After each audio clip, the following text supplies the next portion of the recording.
Yes Podcast. Today our new interviewee is Chi Wen. Can you just introduce yourself a little bit? Sure, Yuki. My name is Chi Wen. Actually, I'm more commonly known now as Jerome, but Yuki knows me as Chi Wen. Yeah. Okay. I am currently in my mid-career. You want to show off your t-shirt? I want to show off your t-shirt. So you look at my t-shirt. It has a couple of customized features. So you see my name, Jerome, here, and this is actually a hint of at which stage of life I'm in now. I'm the big 40.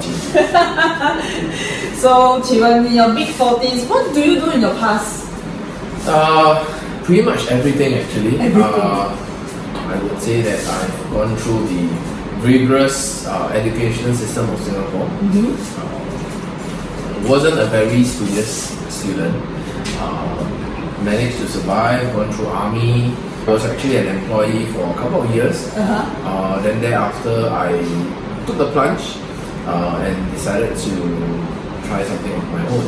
And I was really fortunate.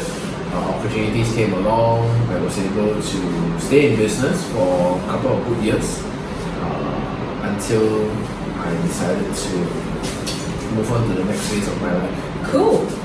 So because actually you are kind of a self-entrepreneur, right? When you started in the beginning, and then but before entrepreneur, you were in some other job as well. Yeah. So pretty much like I would say anyone that generally graduates from Singapore University, our parents would be saying, go get a job. If you want stability, the civil service is the way to go. So, of course, when I graduated in the year 2004, the economy wasn't doing fantastically well. I came out. I was actually struggling to find a job. Oh, okay. I myself, I'm trained in electronics and communications engineering. I see. I mean, it is a sought after expertise, but during that time, there were a lot of graduates out there. So I did struggle for quite a while before I found my first job. So my first job was actually with a statutory board. Wow. So job stability is there. Yeah, very stable. Yes, pretty much. Yeah. I mean, it was a very interesting environment. Okay. Very dynamic. We get to try a lot of things. My direct superior was also very aggressive in trying to push new ideas. I see. So you actually have your own career or your own business. So just tell me a little bit about your own business. What do you guys do? I think I used to be his customer. So Okay. maybe you want to tell our audience what you actually do in our business. Okay, so when I first left the civil service, I didn't actually have a very concrete plan. The only thing that I told myself was that I wanted to do something that was interesting, and I wanted to do something that was fun and that I actually enjoyed doing. When I was in the civil service, I basically felt that I was being held back. So when I started my own business, I was pretty much out there trying to see what was the business opportunities available. I didn't really have a very concrete plan, a proposal, all that. All I was armed with was a company name. And yes, so it was pretty interesting because my mindset when I started the business was that I was willing to do anything. Okay. I was willing to try anything. If it's something that I'm not familiar with, then I would go out to try to learn it, pick up the skills, and then deliver what the customer wants. Okay. So that was pretty much how I started everything. Okay. Progressively, you would actually start to build up the skills to see what are the opportunities that actually gives you a future.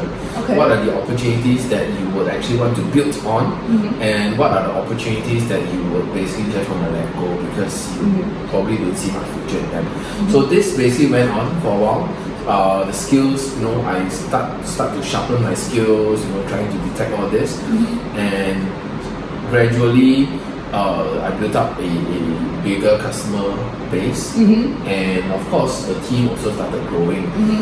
It was also rather interesting when I started growing my team. After 5 years of running the organization, so I had an opportunity to talk to my engineers. Very interesting is that the staff, a lot of them, I tend to prefer fresh graduates. Yeah. Okay. It's good news for you guys. Yeah, so the mindset I had then was that fresh graduates, they come out with a very open mind. They can be sculpted into anything as long as you give them the right. I see. You come into a different perspective or way of seeing it, because some people, some business owner, they don't like to have new grads because it's difficult to feed them, or the thing is they. Sometimes they only come in 2 years, 3 years, and then they leave.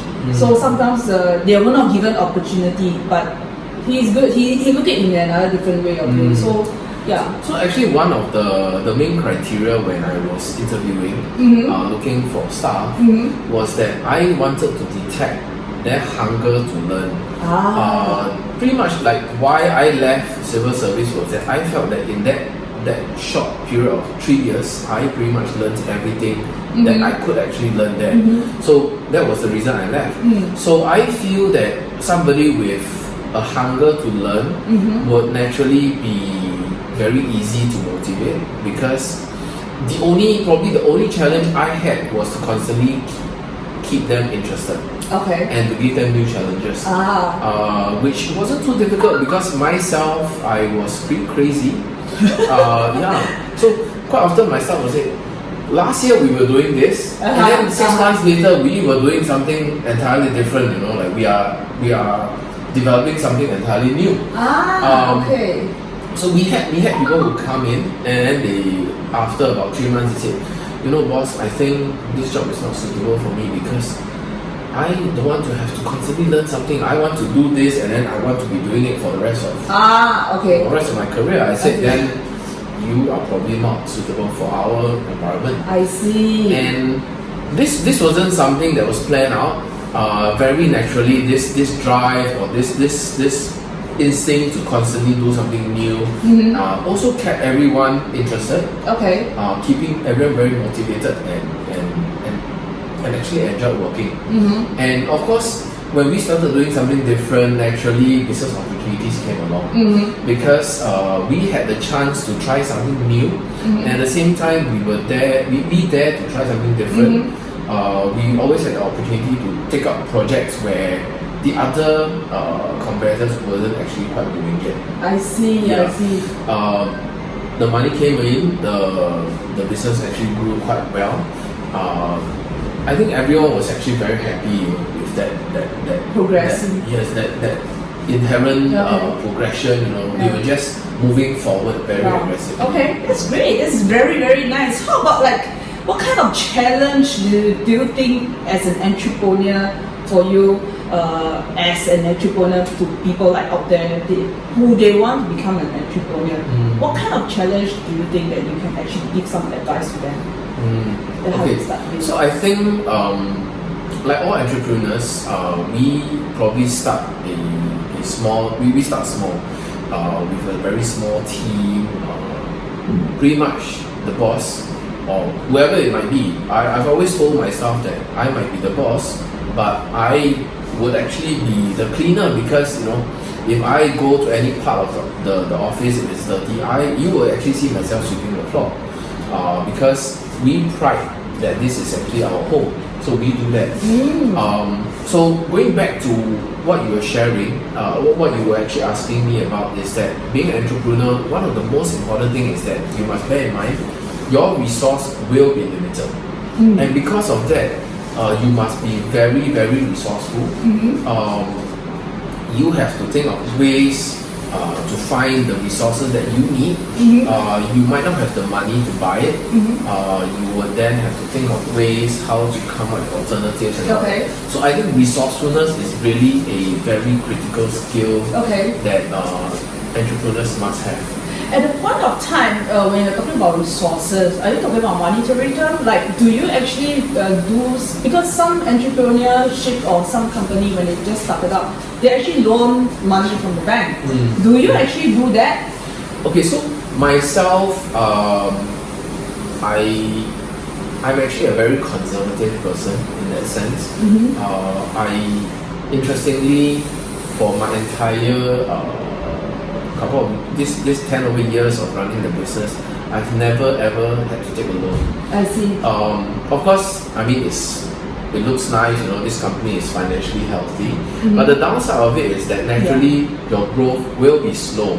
I see. Because before we embark on a very ambitious project, we will definitely have to make sure that we have the capital to actually venture into it, and we will definitely have sufficient capital to cushion if the project fails. So because of that, our growth is slow compared to the more aggressive startups where they will be able to go out for funding, you know, they have constantly cash being pumped in. We were very prudent with the way we spent money. During this entire period of time where I was running the company, I would say that I've actually gone through quite a few recessions, quite a few economic downturns, like interestingly the year 2007 and 8, that was actually 1 year after we started the company. Wow. Yes, correct. Wow. So that is a very risky period actually. Yeah, correct.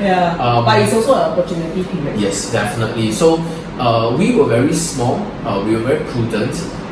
So we had, you know, our loyal customer base. We continued serving them, and when the economy started recovering, we actually saw that opportunities were out there because, you know, companies, our potential clients were actually looking for companies like us. Some of them, they weren't actually looking for companies that were very aggressive in their marketing. They wanted to see somebody that was very confident, that was very genuine and doesn't overpromise. So ourselves being a conservative company, we were able to win quite a bit of contracts during then. So I think there are many ways of doing it. Progression might be slow, but I think the ultimate objective of me running this organization is to make sure everyone in the company, or rather the family and the team itself, we actually enjoy doing what we are doing, and we do not want to drag our feet or drag going to work every day. So I will see that your style is more towards like slow and steady rather than, you know, moving too fast and then you trip over and then you fell. Correct. Naturally, you know, if you are more prudent, more conservative, your growth will be slower, but you will be, everything is pretty much more predictable. You know, you are much more confident moving forward. So it's more towards like a commitment unlimited. Yes. And then, but the resources is limited. So the thing is, we also like to tell our listeners is that in order to strive a bit further, slow and steady is not too bad. As in when you start small, it isn't too bad. So when you see that there's time, there's opportunity, just grab. And when there is downtime, like now during the COVID season is a downtime, there is still some opportunity, so don't be despair. Look out. There may be something else for you to look out for, and then it could be doing well. So how about this COVID time? You know, what do you do during this COVID time? So it's quite interesting. So I think like my first point where I shared being prudent and conservative have been one of the lifesavers for startups or companies in Singapore during downturns or crisis like COVID. One other thing is that because we do not aggressively market our products and we are not too aggressive in enlarging our portfolio of customers, we actually manage a very our customer base is basically something that we can focus and give them all the attention that we have. That actually gives us quite a bit of spare time. I wouldn't call them spare time because this is actually the time that we take the opportunity to slow down, and then we will actually start looking around to think of what what's next for us and what are the opportunities out there. I think the issue in growing a company too fast, having too big a customer base, is that naturally you would have a big team, much bigger team. To service this customer base, and at the same time you will have much higher overheads. And during an economic downturn, one thing that definitely sets in is panic. The moment you panic, you basically start losing your sensitivity towards new business opportunities and good opportunities out there, because you will be struggling, spending a lot of your time trying to make sure that the boat doesn't sink. Correct. Yeah, but you would not actually have time and attention to actually be looking out for new business opportunities, which could actually be the next thing you do. I see. So time I was your customer when I was working for another company, and you guys are doing AIS. Tell them what is AIS. Okay, so AIS is basically one of the technologies that is used for vessel tracking and for vessel basically ship navigation and positioning. So this is a technology that's used all over the world. Basically, it allows every single ship to be able to digitally detect the position of all the ships around them. So one of the interesting thing was that in the year 2010, IMO, which is the government body for the whole world's marine industry and the marine community, actually mandated. They came up with a new standard for this equipment for positioning, navigational positioning, which we call the AIS Class B. So at that time, my company, we were only 2 years old. We took the plunge. I had a perfect opportunity to meet this gentleman from the United Kingdom. He had the technology. He said something to me. He said, I believe you have the drive, and I believe that you will be able to bring this technology far enough. So they actually gave us a contract to provide us the technology, and from that point onwards, we became the very first manufacturer of this AIS Class B in Singapore. I mean, of course, today the whole world, there are many more manufacturers, but this is a badge that we always wear. You know, the company, every one of us, we always wear on our chest, saying you are the one where we were the very first one. It was tough, but we made it. I think it's quite cool when I got to know from MPA that I need to find you. Okay, what is MPA? MPA is Marine Port Authority in Singapore, which is one of our authority in Singapore who's looking after all the marine stuff in Singapore.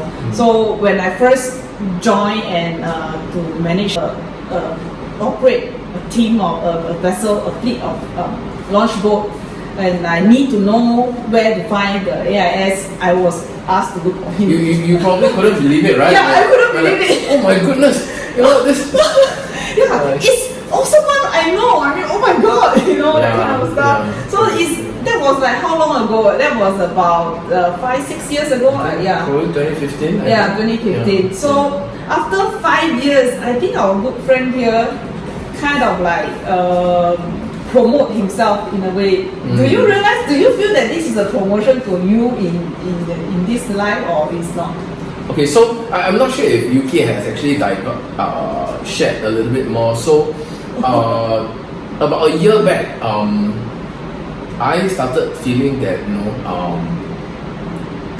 the company should be able to grow a lot further, but it's about time that rather than staying small, being driven by like one leader itself, it's about time that we need to inject professional corporate management. I see. So it's pretty much like saying myself knowing that this is how far I can bring the company. I've actually built very strong fundamentals.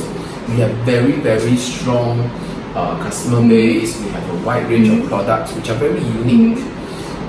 It's about time to actually grow it, and myself, I would need to build a very big corporate team if I'm going to make the huge leap. So the decision I made was actually to find a investor who actually has a lot of interest in Singapore's market, and they wanted somebody with a very strong customer base that already had a proper setup in Singapore.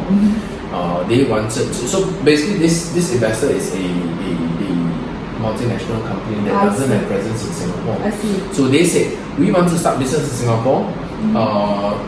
When they got to know that our organization is actually available for a merger, they were actually very, very happy, because they said, with you, instantaneously after they come in, they could basically start business almost immediately. Okay. Customer is there, they could start selling their products on top of what we are already selling to our existing clients, and with our long proven and very positive track records, it was actually much easier. Okay. So basically the company got acquired. I helped with the transition about 11 months ago. I think that was like the tail end of 2019.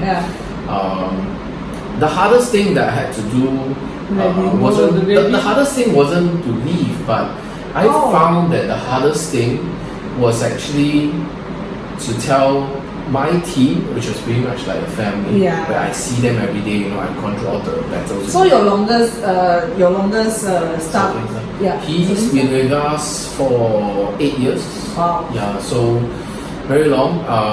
They were very sad. I mean, initially they were very shocked, and they didn't quite take it too positively. I see. Okay. Because they felt that you could pretty much say that. So it took me a lot of convincing. Okay. And I had to pretty much work out the plan with the new owners. How were they going to manage the expectations and the shock?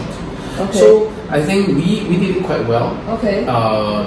From the point where the news was actually given to them to the point where everything started turning positive, that took only about 3 months. Oh, Yeah, because okay. That's quite fast. with the new owners coming in, very, very quickly, they started sharing the new opportunities and the injection of new capabilities into the organization. That's great. Yes. That's great. So, it can actually help them to like improve themselves, Yes. and they become Yes. more asset worthy for the company and for themselves as well. Correct. So, Okay. one of my biggest fears last time was that we could stay profitable, we could stay small, but it might actually mean that there is a glass ceiling to career growth for a lot of the staff. Because imagine they join me as a fresh graduate, being with the company for 5 years or 6 years. It is very natural that they would want to move up, you know, into a much bigger organization. Or within the organization, they would have hoped that the organization grows, and then they can actually take up a supervisory role or things like that. So this actually gave them. It was almost like a steroid, you know. So initially they were quite comfortable, you know, slow growth, stable growth. But then at the back of their head, they would be thinking, so where is my career going? So suddenly, you know, this new plan came about. Steroids was injected. Suddenly the company grew, you know. So I think yes, they had the fear, but we managed to convince them that we are actually heading in a positive direction. Okay. And pretty much we are going to retain some of its culture. We're going to retain our own corporate culture and how we run it. Everyone's a family. But at the same time, we actually open up the opportunity for growth and career progression for them. That's great. So they were actually pretty happy after that. Okay. Of course, when I left, they were sad. I was sad too.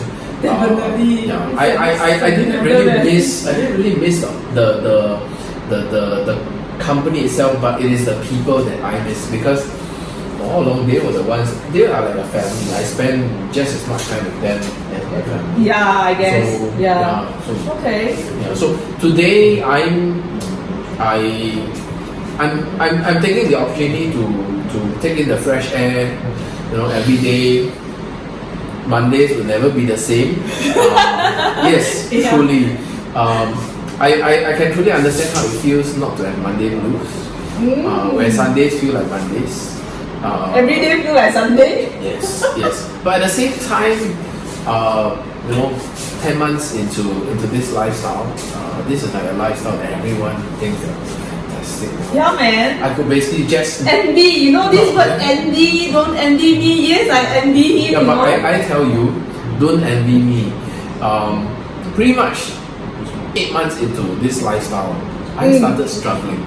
Yeah. Really? Yes. Struggling? Yes. In what way? Like, I mean, nobody will don't like Sunday, lor. Do you agree? Do you agree that you prefer Sunday than Monday? Do you not realize Sunday is sweet because Mondays are bitter? So if you ever had every single day Sundays, you would never appreciate the sweetness of Sunday. It's quite true. Actually, come to think about it, it is quite true. When there is no darkness, you don't appreciate the light. Yes. So when there is usually when people say the darkness is absent without the light, that is why he say that sweetness and bitterness about Monday and Sunday. So anyway, let's have a little bit of break and then we come back later. See you later.